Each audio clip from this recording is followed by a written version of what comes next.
Yo, what is going on, everybody? I am Canada Zone, and today we're back for, I believe this is now episode number 5 of our Pittsburgh Pirates franchise here. We're coming in on the close of this series here. We're either going 1 or 2 more episodes. This is number 5. We're going to finish it at either episode 6 or episode number 7.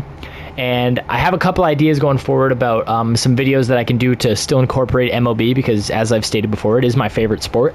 So I would like to incorporate that into the channel as much as possible. But to start today, I'll give you guys a really quick summary because we've got quite a number of notes I took here of the offseason. So, budget. After the playoffs last year, winning the division, $2.5 million increase. We now have a max contract value of $35.5 million. Next thing we did was hire a new manager. We offered the qualifying offer to Mitch Keller and to Michael Kopech. We lost Mitch Keller. I couldn't pay $28 million for him. He was asking for way too much. We did, however, re-sign Michael Kopech, and then I ended up DFAing him anyway, and then releasing him because I was able to get, I can't remember who it was. Hunter Stratton shouldn't be here. But besides the point, I was able to get somebody who I actually wanted, and he was not that guy anymore, so we let him go. Next thing we covered was our targets for the offseason. We wanted to target a number 1 bat, as well as building our starting pitcher depth from within the organization. The goal was to trade Ryan McMahon for a couple prospects, forgive me. It has been a while since I took these notes as well, so forgive me for a little bit of inefficiency in my delivery, if you will. We picked up Tyler O'Neill, not really as a number 1 bat.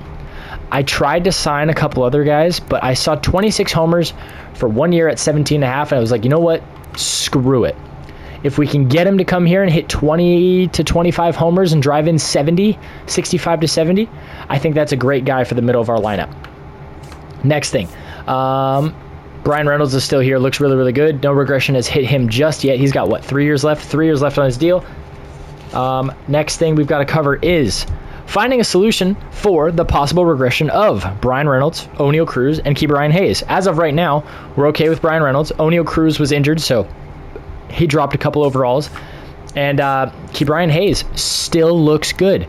If he's going to keep hitting home runs, I can live with that 220 batting average. I need him to get on base at least a 300 clip. If he can be a 300 OBP and a 400 slug, I will take that all day.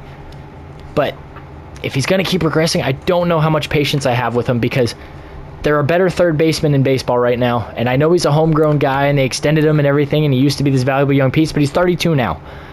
I don't know how much more time he has with the organization. There are a lot of guys who can replace Ke'Bryan Hayes' production at each infield position. We offered Yordan Alvarez a 7-year, $33 million AAV contract. He declined. He went to Baltimore. That was the number 1 bat that I was targeting. The next guy I offered was Emmanuel Clase. And you can see right there that he signed it 2 years at $20 million. But Tristan McKenzie's here. And he doesn't have the worst numbers in the world. If he sucks, we'll just release him. But otherwise, he hasn't played Major League Ball since 2024. It's been 1, 2, 3, 4. This is the 5th year now since he's appeared in the majors. But he's back, and hopefully he's pretty good. I can quickly show you guys the lineups for this year.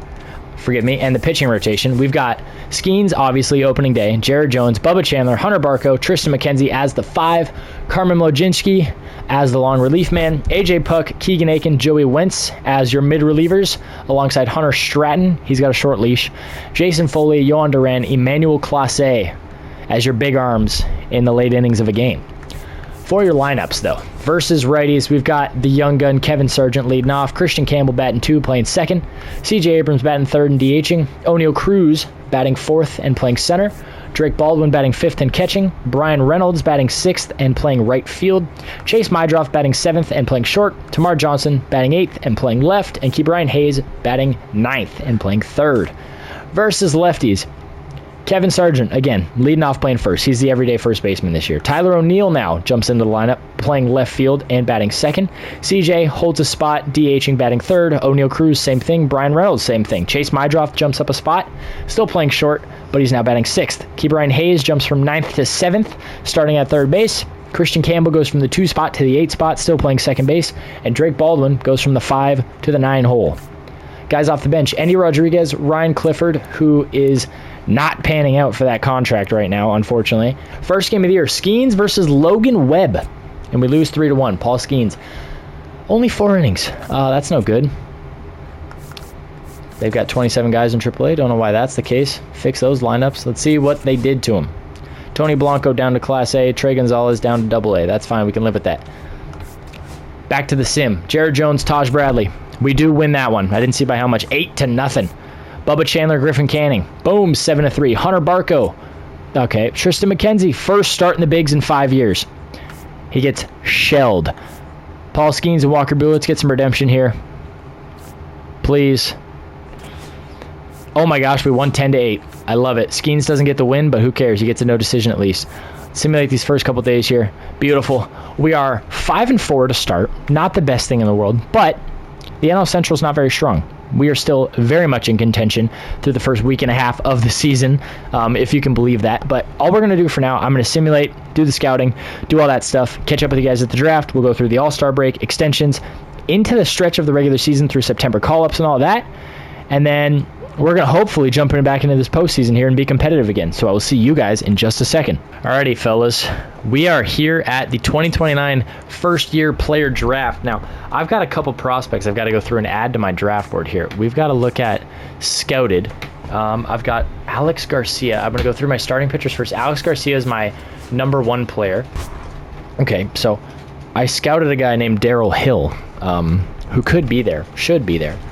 We are picking 23rd. We've got like 3 or 4 second-round picks, compensatory ones, because of how good our young guys do. So that's always nice. Only unfortunate thing is I just don't know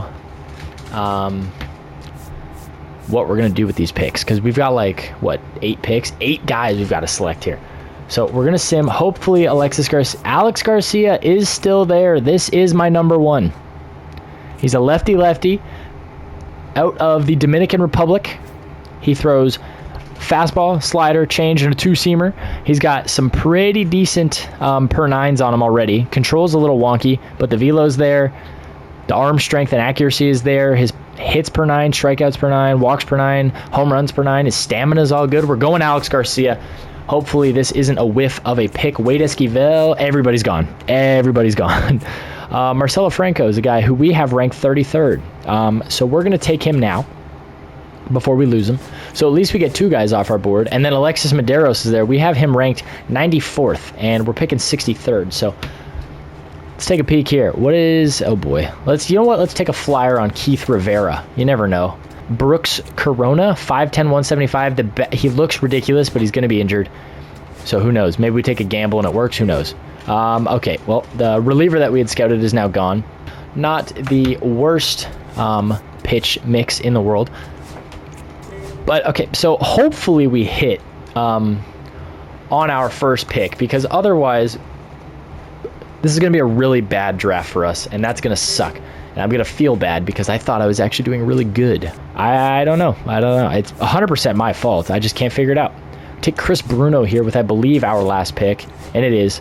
We will first look at All-Star voting. In the pitching position, Jared Jones is your All-Star game starter. You'll love to see that. Unfortunately, the only Pirate starting pitcher there. Out of the bullpen, you've got nobody. And Emmanuel Clase makes it for the Pirates as well. So we've got 2 All-Stars. No Drake Baldwin this year. Okay. Nobody at second. Nobody at third. We do get C.J. Abrams, so that is our 3rd All-Star. Nobody in left, nobody in center, and nobody in right. You may be wondering, where is O'Neal Cruz? Well, boy, do I have bad news for you. Take a look. He has again been injured. He separated his shoulder, I don't know, 2 months into the season, not even. He was doing okay, but, I mean, let's be honest, that's a lot of money he's still got to be paid over the next 2.5 seasons. And if he's going to break and miss 100-plus games each year for the next couple of years, that contract is going to get ugly quick. Paul Skeens. I didn't put Tamar Johnson on there. I don't know why he is there. But Paul Skeens. He had a 5.75 ERA after 9 starts. That is abysmal. I put him on the trade block, immediately dropped it to like a 3.25, I think it was. And now it's ballooned a bit to almost 4. But if he's going to keep it under 4, I'm not going to trade him. But if it gets bad again, we will be dealing Paul Skeens. I don't care. He's still got the trade value. I would much rather trade him for something to get something than to just let him sit here and kill us for the next however many years. I haven't checked on him in a while. He's been pretty terrible. So let's try and swap him out for, I don't care, anybody at this point. Freddie Peralta. What do I need to get Freddie Peralta? I'll give you Franz Sosa, and I'll also give you Carlos. No, I don't want to trade Carlos Pulido. I'll give you Tommy Tomlinson. Beautiful. Freddie Peralta. There's our move. There's our move. That is an unbelievable deal, actually. You've got games off. Who was our last starter here? Who started the game? View the box score. Who started for us? It was Jared Jones got the start. So we're going to put Freddie, I think, in the 3 spot. So he'll be the first starter out of the break. And then it's going to go Bubba Chandler, Hunter Barco. We've got a 4-headed monster, honestly, of starting pitchers.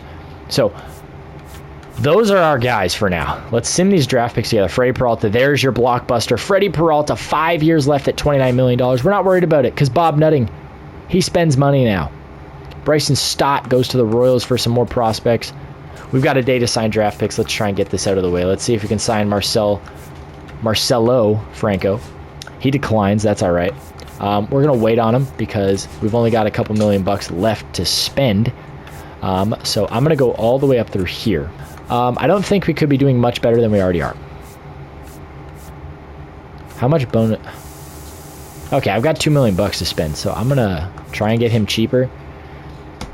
All right, dude.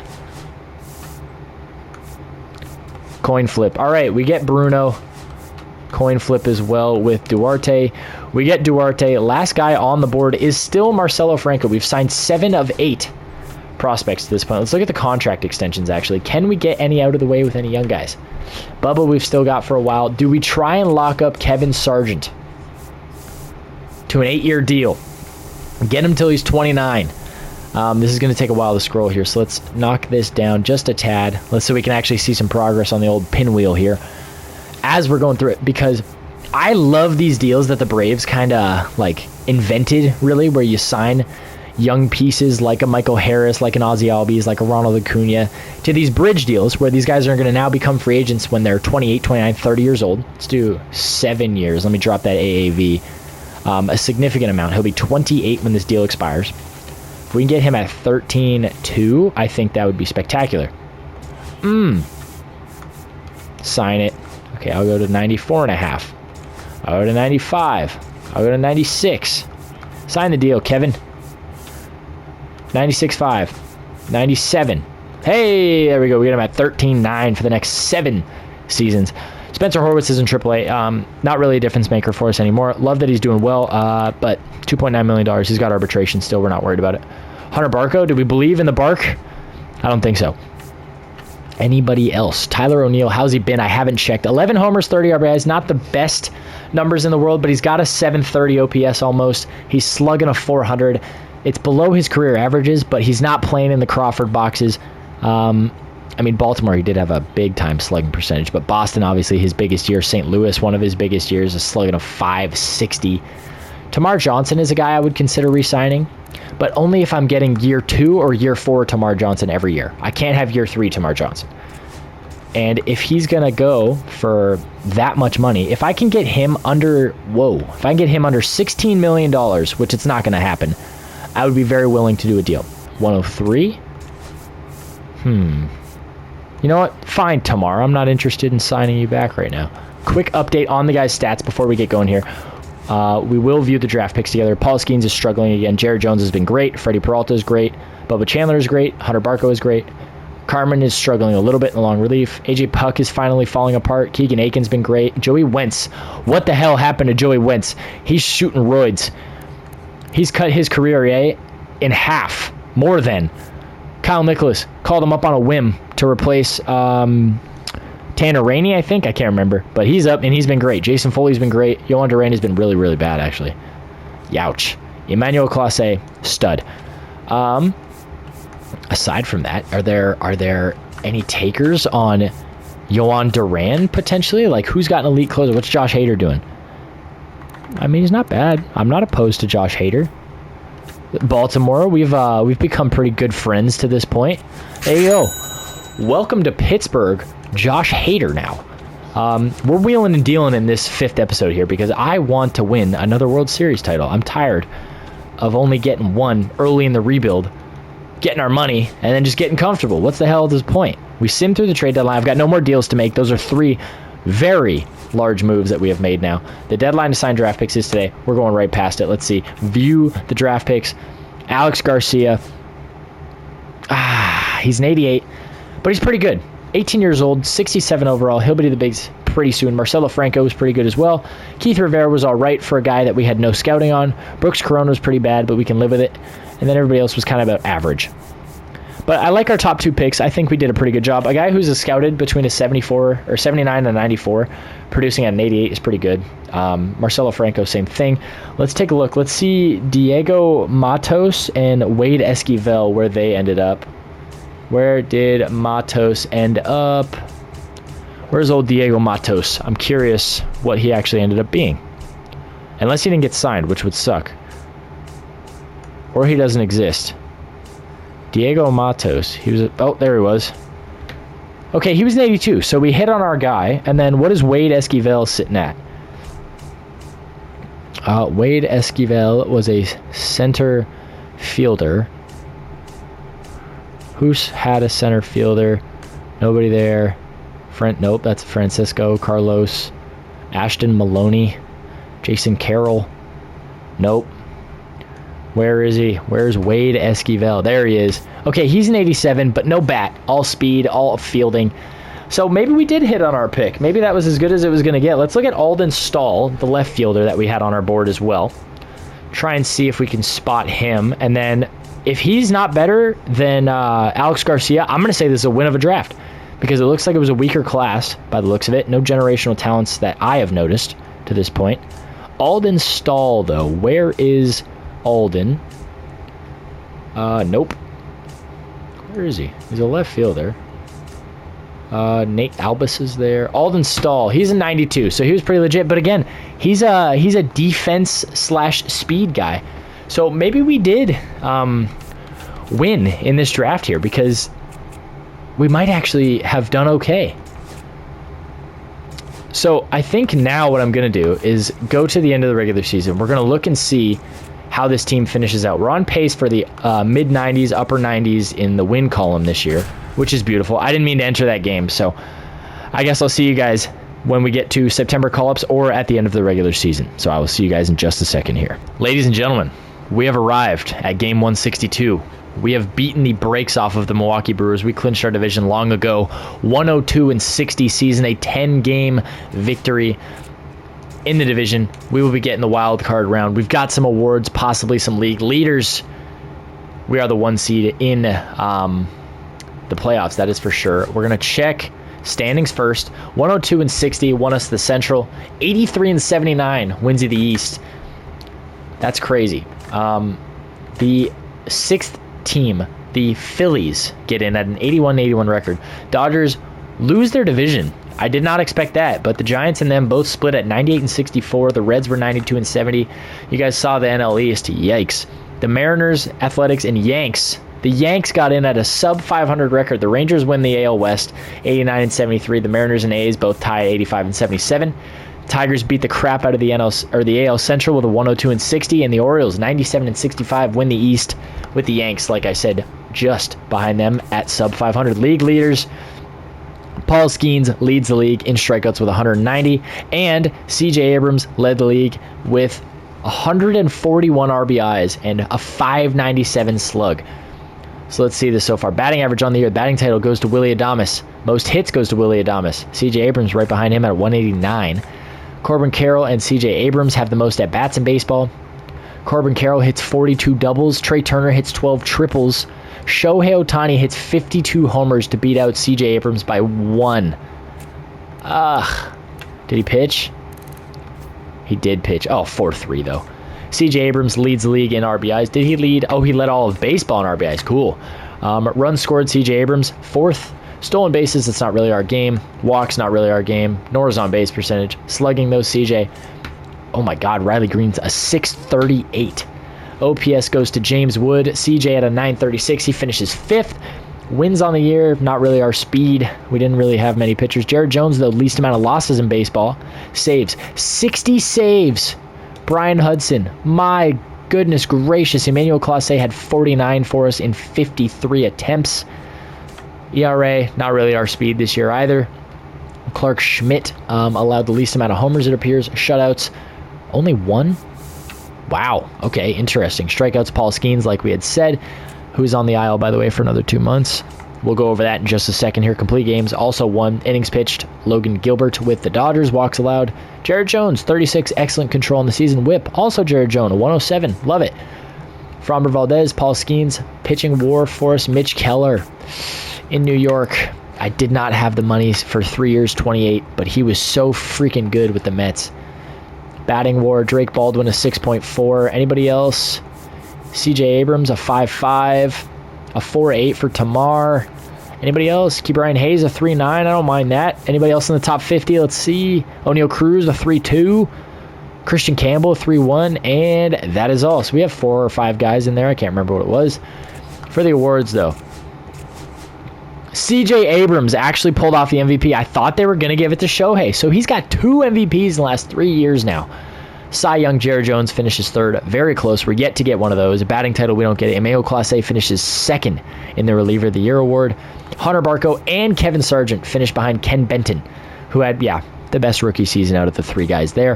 Hank Aaron does not go to CJ. Gold Glovers, anybody? Baldy finishes 2nd to also Ken Benton, the Rookie of the Year. Ke'Bryan Hayes picks up another Gold Glove. Love to see that. He's got 5 now on his career. An excellent defender. The Hall of Very Good Defenders. CJ Abrams, almost said CJ McCollum, gets your Silver Slugger there. Drake Baldwin finishes 2nd to Will Smith. Barely beat him in RBIs and average. Damn. Anybody else? Christian Campbell finishes 2nd to Brandon Lau. Dang, I guess, tough year to be offensive hitter, I guess, in the National League. Okay, so now that we're here in the playoffs, we've got some concerning things to go over. Bullpen was doors, by the way. Everybody in here was shutting the door. Like, everybody was legit. Sean Thayer, we called up. He was ridiculous in 9 1/3. Problem. Roster. Starting pitching. Paul Skeens. Out 1 to 2 months with a fractured forearm. Freddie Peralta. Out 5 to 6 months with a torn rotator cuff. 2 of our top 3 starters are out for the... oh no, I forgot to add them. For the remainder of the postseason, they will not pitch. We look good at 2, look good at 3, look good at short, left, center, right. We're fine. Brian Reynolds did finish the year with an elite batting average, 26 and 83. He's been really, really good for us. He's got 1,500 hits now. Almost 300 doubles on the career. He'll get to 300 homers, I hope, by the end of that contract. Maybe he won't. He's got to hit 35 a season for the next 2. But thankfully, the rest, we get the Dodgers. Are you kidding me? We get the Dodgers who beat the Reds. No. Okay, so in the first game, you've got Jones versus Robleski. Then you've got Chandler versus Sasaki, Gilbert versus Barco, and TBD versus TBD. So let's see. Game 1, Jones versus Justin.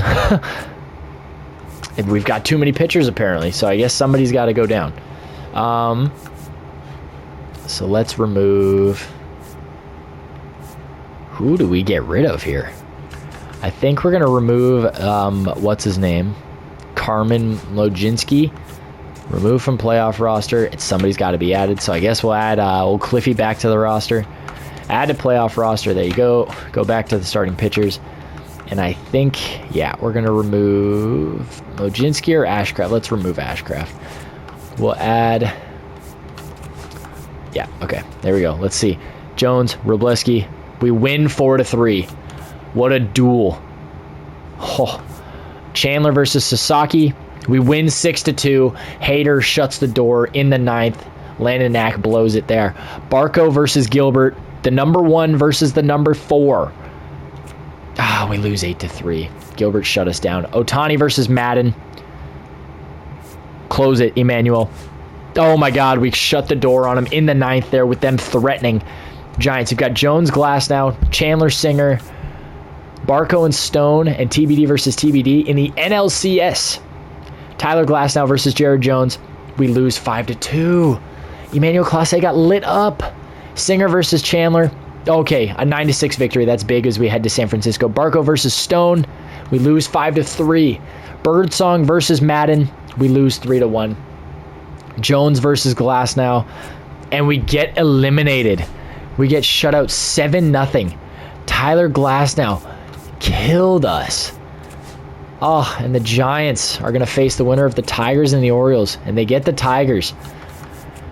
Man, it's 2-0 Detroit. Are they going to sweep San Fran? And they swept the Giants. Oh my God, do the Tigers have 3 or 4 World Series wins to this point?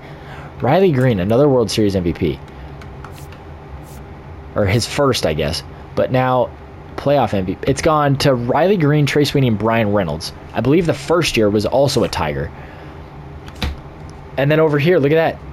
Tiger, Ranger, and I believe it was a Tiger before that as well. Damn, that sucks. Who smoked it in the postseason? Jared Jones was awful. Bubba Chandler was awful. Hunter Barco was awful. Ty Madden. He was a late addition in the regular season. He was great. Mojinski was great. Thayer was not ready. Puck was bad. Aiken was good. Wentz was bad. Nicholas was bad. Foley was great. Hader was great. And Clase sold the bag as the closer. Let's look at the lineups. Who shit the bed for us? Kevin Sargent. He's a rookie. But, Christian Campbell was pretty good. C.J. Abrams, he was spectacular. O'Neal Cruz was awful. Drake Baldwin was fine. Brian Reynolds was bad. Chase Mydroth was horrid. Tamar Johnson was great. And Ke'Bryan Hayes was great. Andy Rodriguez didn't play neither Clifford, McMahon, or O'Neal. All right, exclusive free agents. We've got O'Neal, McMahon, Wentz, and Aiken. I'm a little worried. We've got to hire some coaches. We're not going to rebrand. I believe next season or the coming will be the final year of this rebuild. So, with that being said, I want to thank you guys so much for watching. Don't forget to like and subscribe while you're here. Remember, I upload new videos every Monday, Wednesday, and Friday at 5 p.m. PST, and I will see you all in the next one. Peace.